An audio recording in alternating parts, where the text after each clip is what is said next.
আপনার মৃত্যু যদি তাওহীদের উপরে হয়, এই জন্য কেতাবে তাওহীদ শেষে আছে যে তাওহীদের উপরে, তাহলে আপনি সফল হয়ে যাবেন। মাঝখানে আপনি তাওহীদ ছেড়ে দেবেন, তাহলে তো আপনি সফল হবে না।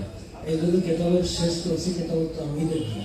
আর শেষ হাদিসটা হলো আল্লাহ জিকির, যে মানুষ যদি জিকিরের সাথে তার জীবনের সমাপ্তি ঘটে, তাহলে সে অবশ্যই কী হবে?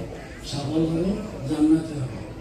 হাদিসের মধ্যে আছে যে এই সুবহানাল্লাহ ওয়া বিহামদিহি সুবহানাল্লাহ, এই দুইটা কলেমার ভিতরে দৈনিক 100 বার পড়ে তো আল্লাহ তাআলা তার সমস্ত গুনাহ মাফ করে দেবেন।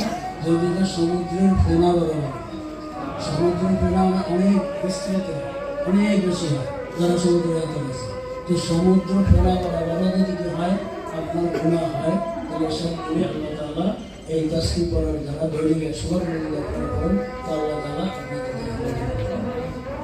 মুখতাসার সময় চলে বললাম।